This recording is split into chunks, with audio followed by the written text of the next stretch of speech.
Pocket FM. To unlock all the episodes, click the link in bio. Violet stirred in her sleep, strong arms wrapped around her. It felt so good. She instinctively snuggled closer, murmuring softly. She'd never felt this safe and secure, and his scent totally intoxicating. She chuckled low in his chest as she nuzzled his neck, her nose brushing his skin. She moaned softly, pressing closer, and he laughed. This wasn't right. Violet suddenly understood what was going on. It was Asher Nightshade messing with her head. But how? She hadn't looked directly into his eyes, had she?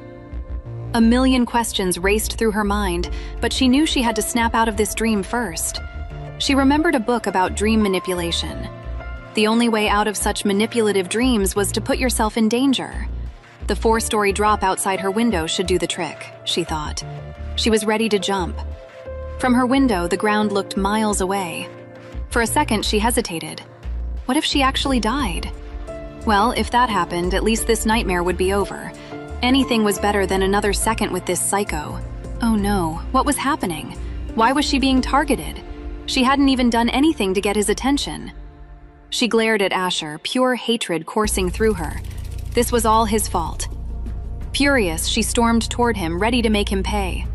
Other students might worship him, but she'd rather die than let him get away with this. Remembering Griffin's move, she grabbed Asher's neck. "What the hell have you done to me?" she snarled, her voice shaking with anger. Everything had happened so fast, twisting her reality and leaving her mind spinning. And then he grinned. He actually grinned, like she was some kind of entertainment. That smug, infuriating smirk made her blood boil. She tightened her grip on his neck, wanting him to know she wasn't playing games. That's when things got weird.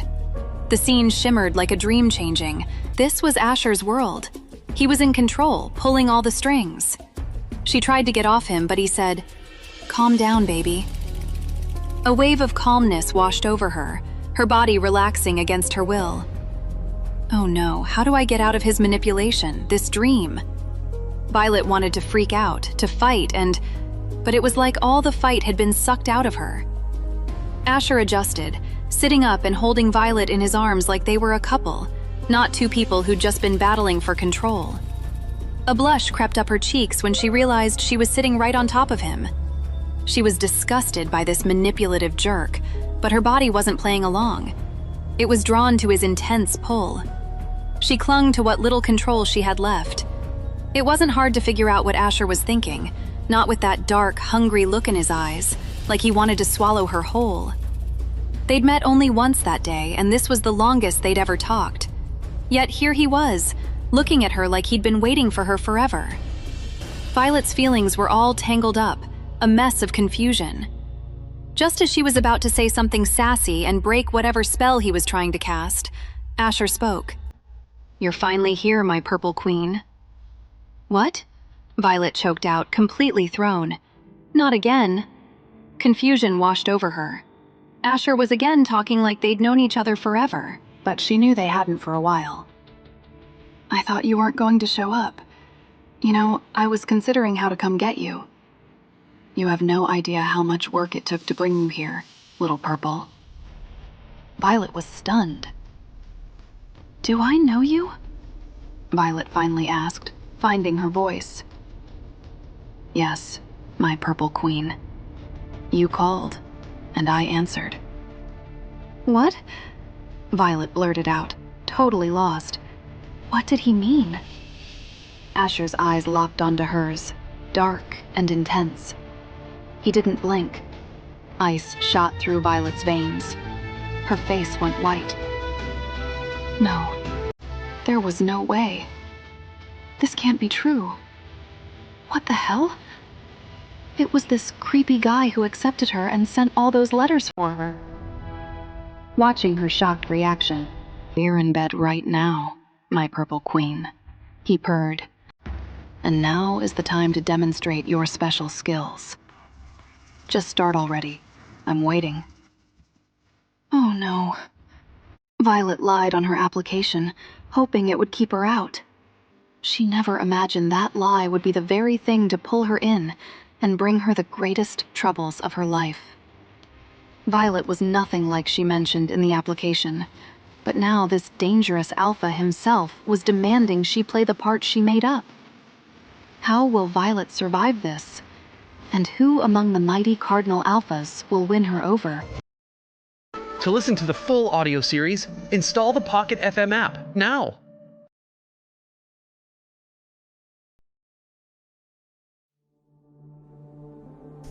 For a good minute, Violet cursed like a sailor, a skill Nancy had once warned her about.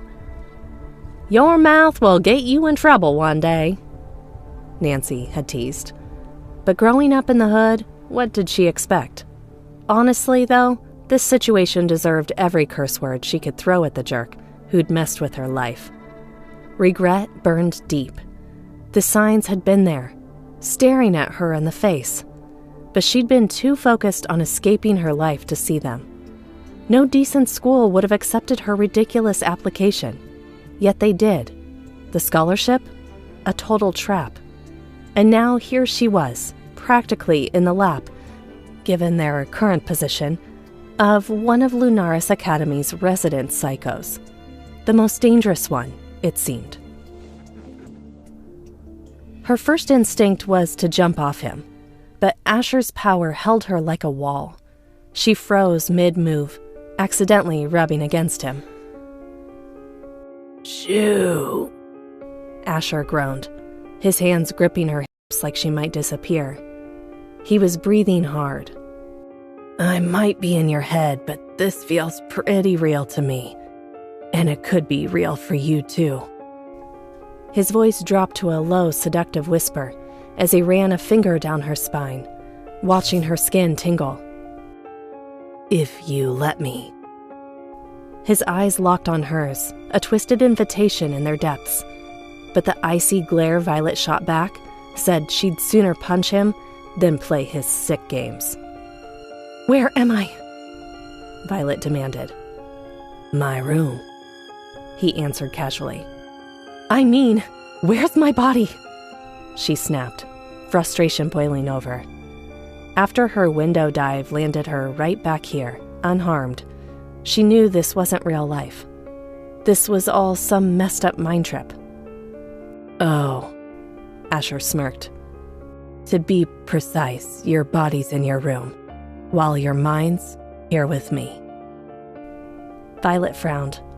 "I didn't look you in the eyes, so how am I here? What did you do?" Asher chuckled. "It's funny watching you think you've got me all figured out. Besides, what kind of gentleman would I be if I spilled my secrets?" Violet rolled her eyes. "More like a coward." The smile vanished from his face, replaced by a darkness that made her heart jump. For a second, she thought she'd gone too far. But then his cocky grin returned, as if the chilling moment hadn't happened. "Don't sweat it," Asher said, his confidence making her stomach twist. "You'll figure it out, Violet Purple." The way he said her name, slow and deliberate, reminded her he was the reason she was even at this school. She'd actually believed Lunaris had seen something special in her, that her blunt, rough-around-the-edges application had caught their eye. Knowing the truth now felt like a punch to the gut. "What do you want with me?" Violet asked, staying put this time. She noticed he liked it when she squirmed, and she wasn't giving him the satisfaction.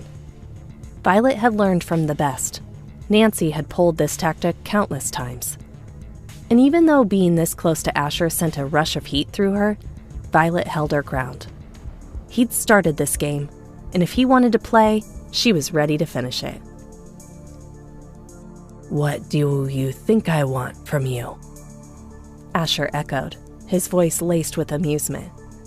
Violet kept her face neutral, refusing to let him see he'd gotten to her. "I don't know how long this little game of ours is going to last, but just FYI, I have classes today. I'd hate to doze off on my first day after this little rendezvous." She deliberately made it sound like their encounter was no big deal. Asher's lips twitched, clearly entertained by her defiance. Finally, he got to the point. Be mine, my purple flower, he said, his tone full of arrogance, like he was offering her the world. Be my queen. Rule with me. Rule with us. Even though she half expected something like this, the sheer audacity of it still shook her.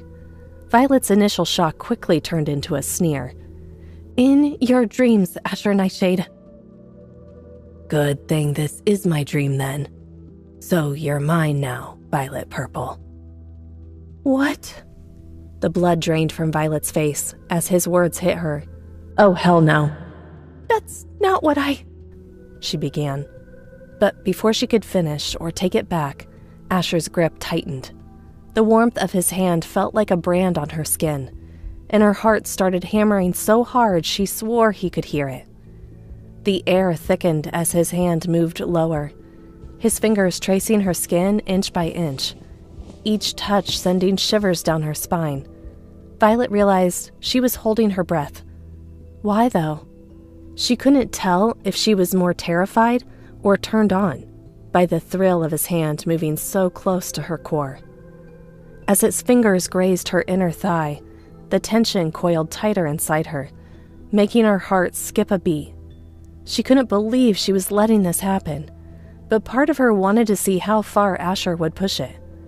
Besides, it was just a dream. What was she scared of? But just as Violet thought he was going to touch her, he stopped. Their eyes locked, the air crackling between them, neither one willing to give in. Then, a maddeningly slow smile spread across Asher's face. It was the smirk of a guy who knew he was in complete control. I think I'll save that for next time, he murmured, his hand lingering just long enough to send a final jolt of heat through her before pulling away. He was clearly enjoying the effect he was having on her. There will be no next time, jerk. Now let me go, she spat. Asher raised an eyebrow at her tone. You do realize you're the only one who can talk to me like that and get away with it? If you want to kill me, just do it. I'm not begging. Now, sweet Violet, he purred. Why would I go to all this trouble to bring you here just to kill you? Why would you even think that? Then what's your game? She demanded, suspicion blazing in her eyes. What king in his right mind would kill his queen? He said, leaning closer to inhale her scent like it was some kind of addictive drug. You're precious to me, my purple flower. Okay, major creep alert, Violet muttered, edging away. I'm done here. Send me back, now. This was all kinds of messed up, and she needed to get back to the real world. Sure thing, Asher replied smoothly. But first, I need a little something to remember you by. Before Violet could even process what he meant, Asher reached behind her head, and a soft snip echoed in the silence. Looking down, she saw a lock of her purple hair resting in his palm. You! Violet exploded. Pure, unadulterated rage surged through her. Nobody messed with her hair. She wanted to strangle him, right there and then. But before she could lunge at him, Asher just laughed. Later, my queen, he said, and Violet felt like she was free-falling into a bottomless pit. She woke up with a gasp, drenched in sweat. The early morning sun was just starting to peek through the blinds, and her roommates were still out cold. She bolted to the bathroom, her heart pounding in her chest. She needed a minute to catch her breath, to convince herself it had all been just some crazy nightmare. Checking herself in the mirror, she was relieved to see her clothes were where they should be. Okay, so it was a dream. Still, a nagging thought lingered. How did Asher know what she was wearing underneath? But that worry quickly vanished when she spotted something way more disturbing. Her hand flew to her hair. A chunk was missing. She ran her fingers over the jagged edge, a cold dread washing over her. No way. Violet stumbled back from the mirror like it had suddenly caught fire. So it hadn't been a dream. But that made zero sense. Asher was playing mind games with her, messing with her head. That had to be it. This whole dream thing, the missing hair, was all some twisted way to freak her out, to make her question what was real and what wasn't. He was probably getting some sick kick out of it.